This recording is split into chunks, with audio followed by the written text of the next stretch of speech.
Yudas Iskariot memang sudah tidak ada lagi, tetapi spiritnya masih ada.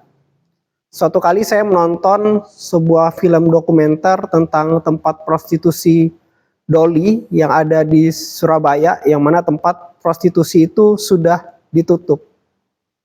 Tetapi ketika orang menyelidiki, meskipun tempat prostitusi itu sudah tutup, tetapi masih ada orang yang menjalankan bisnis itu secara diam-diam dengan menjajakan dirinya di pinggir jalan atau di tempat-tempat tertentu. Ada kata-kata yang menarik dari seseorang yang menyelidiki, melakukan penelitian atau menyelidiki tentang prostitusi ini. Dia berkata bahwa Doli memang sudah mati, sudah ditutup, gedungnya sudah tidak ada, tetapi spiritnya masih ada. Memang gedungnya sudah tidak ada, tetapi dia masih terus berjalan karena spiritnya masih ada. Begitu juga Yudas Iskariot pada masa kita sekarang ini sudah tidak ada. Fisiknya sudah tidak ada. Dia meninggal gantung diri. Tetapi spiritnya masih ada. Spirit di balik Yudas Iskariot, spirit yang mempengaruhi Yudas Iskariot itu masih beroperasi dan masih ada sampai sekarang di masa-masa sekarang ini. Jadi kita perlu berhati-hati dengan spirit ini. Jangan memberi celah, memberi kesempatan kepada spirit ini untuk memberi influence seperti dia mempengaruhi Yudas Iskariot. Dikatakan iblis berbisik di hati Yudas Iskariot. Jangan biarkan iblis itu berbisik dan menggoda di hati kamu. Jangan biarkan spirit Yudas Iskariot itu membisiki dan mempengaruhi kamu sehingga kamu pun bisa jatuh seperti Yudas Iskariot. Dan saya berharap itu tidak terjadi atas kita di dalam nama Tuhan Yesus Kristus. Nah, kita perlu waspada dengan spirit of Judas. Dalam hal ini spirit of Yudas Iskariot, atau saya persingkat dengan spirit of Judas. Spirit of Judas ini memiliki ciri-ciri. Yang pertama, dia mata duitan, cinta uang. Spirit of Judas ini, dia tidak bisa dipercaya oleh Tuhan dalam hal kejujuran masalah keuangan. Suatu kali Maria, dia mengurapi kaki Yesus dengan minyak narwatsu yang mahal, bahkan sangat mahal, sehingga seluruh ruangan itu semuanya berbau harum. Wangi minyak narwatsu yang mahal itu, yang sangat mahal itu, sampai semerbak di seluruh rumah. Yudas Iskariot yang mata duitan, yang perhitungan masalah uang, dia bilang itu pemborosan, kata Yudas. Tapi ditulis di Alkitab, Yudas bilang seperti itu karena dia sendiri memang suka mengambil uang dari kas. Jadi dia dipercaya untuk jadi bendahara, tapi dia seringkali diam-diam mengambil uang dari kas. Dia suka mencuri. Yudas bilang lebih baik itu diberikan kepada orang miskin, itu pemborosan. Tapi Yudas bilang seperti itu karena dia memang sebenarnya suka mencuri, gitu ya. Dia suka mengambil mungkin sedikit demi sedikit, lama-lama jadi kebiasaan, gitu ya. Banyak orang, seorang koruptor besar atau seorang pencuri yang lebih besar, biasanya dia terbiasa dari hal kecil dulu. Mungkin waktu pertama kali dia mencuri, mungkin 5.000 rupiah itu sudah gugup, tangan gemetar. Tapi ketika dia sering mengambil 5.000 rupiah, lama-kelamaan dia sudah berani ngambil 10.000. Berani ngambil uang 100.000. Dan sudah nggak merasa bersalah lagi. Begitu juga hal kecil, ketidaksetiaan dalam hal keuangan yang kecil, kalau dibiarkan terus-menerus, itu akan menjadi kebiasaan dan berbahaya. Dan hati-hati. Bisa jadi itu adalah pengaruh dari spirit of Judas. Jadi Yudas ini tidak bisa dipercaya Tuhan masalah keuangan. Atau pada zaman sekarang gereja dijadikan bisnis. Atau pada zaman sekarang tidak jujur dengan keuangan.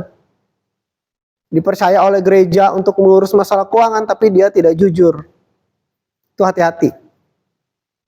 Spirit of Judas ini tidak jujur masalah keuangan. Dan juga dia mata duitan. UUD, ujung-ujungnya duit. Nggak mau pelayanan kalau nggak dikasih PK atau pelayanan kasih. Hati-hati ya, itu bisa jadi spirit of Judas. Nggak mau melayani kalau nggak ada dikasih PK, nggak ada dikasih uang. Melayani cuma karena ingin uang, ujung-ujungnya duit. Mencari jadwal pelayanan ke sana kemari, tapi yang dikejar adalah uang. Bahkan ada orang yang bilang istilahnya kasar sih ya. Wah, gereja atau apa gitu ya. Orang ada yang bilang istilah seperti itu. Nah, jadi dalam hal ini kita perlu berhati-hati dalam masalah keuangan. Kalau kamu saat ini tidak jujur masalah keuangan, segera bertobat. Jangan sampai kamu menjadi seperti Yudas Iskariot. Karena semua hal yang besar itu dimulai dari hal-hal yang kecil. Ketika kamu terbiasa tidak jujur dalam hal kecil, dalam hal keuangan, kamu mengambil sedikit, lama-lama kamu jadi kebiasaan. Dan kita lihat akhir-akhir ini ya, di tahun 2025 ini, Tuhan mulai membongkar hal-hal yang kotor di dalam gereja. Tuhan mulai singkapkan korupsi di dalam gereja. Dan itu adalah hal yang luar biasa. Nah, itu adalah spirit of Judas. Ketika pelayanan kita, fokus kita bukan Tuhan Yesus tetapi uang. Ketika hati sudah mulai mencintai uang. Ketika pelayanan itu untuk mengejar uang, untuk mengejar PK, untuk mengejar upah yang berupa uang. So, hati-hati dengan semua itu.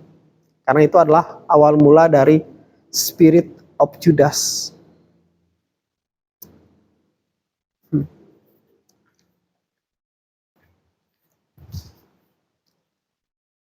Selanjutnya yang menjadi salah satu ciri dari spirit of Judas adalah Yudas menjual Yesus.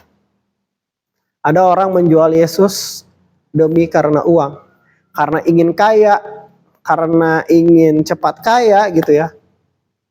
Kalau dia meninggalkan Yesus, dia masuk ke agama tertentu, dia karirnya bisa melonjak pesat, usahanya bisa melonjak pesat, dan dia menjual Yesus demi uang, demi karir, demi jabatan. Ada yang seperti itu. Ada juga yang menjual Yesus demi cinta.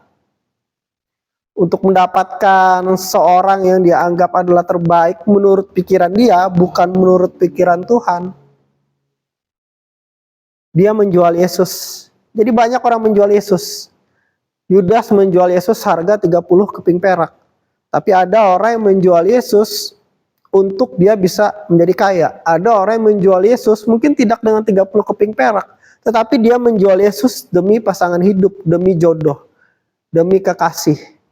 Nah, ciri-ciri spirit of Judas selanjutnya adalah orang yang menjual Yesus demi apapun, demi sesuatu yang lain. Nah, hari ini kita belajar tentang spirit of Judas. Dan kalau kita melihat tanda-tanda ini, mulai ada pengaruh-pengaruh godaan-godaan ke arah situ, hati-hati. Itu adalah spirit of Judas Iskariot. So, ketika muncul pikiran-pikiran untuk menjual Yesus, pikiran-pikiran untuk melayani tidak dengan hati yang murni, pikiran untuk cinta akan uang, uang itu tidak salah ya. Firman Tuhan bilang cinta akan uang adalah akar dari segala kejahatan. Jadi akar dari segala kejahatan itu bukan uang ya. Tapi akar dari segala kejahatan itu adalah cinta akan uang. Ketika kamu cinta akan uang, hati-hati, bisa-bisa kamu menjual Yesus. Ketika kamu mencintai seseorang lebih daripada Tuhan Yesus, lebih dari prinsip Tuhan Yesus, lebih daripada prinsip firman Tuhan, hati-hati kamu akan menjual Yesus. So, hari ini biarlah firman ini mengoreksi hati setiap kita. Firman ini disampaikan bukan untuk mengkritik kamu, bukan untuk menyerang kamu, bukan untuk saya sok mengajari kamu, saya juga bukan siapa-siapa, saya cuma orang yang ingin menyampaikan apa jadi isi hati Tuhan, apa ingin menjadi pesan Tuhan buat kamu. Saya nggak peduli kamu dengar firman ini, kamu tersinggung atau kamu malah terberkati, Atau gara-gara saya menyampaikan ini kamu jadi gak suka dengan saya, atau gara-gara saya menyampaikan ini orang jadi gak suka dengan saya tidak terlalu peduli dengan itu. Tapi kalau firman Tuhan ini sampai kepada kamu saat ini, Tuhan sedang berbicara kepada kamu bahwa Dia ingin kamu menjadi orang yang setia. Dia ingin kamu selalu bersama-sama dengan Dia, bersama-sama dengan Tuhan. Dan Dia gak mau hidupmu berakhir tragis seperti Yudas Iskariot. Amin. Tuhan Yesus memberkati.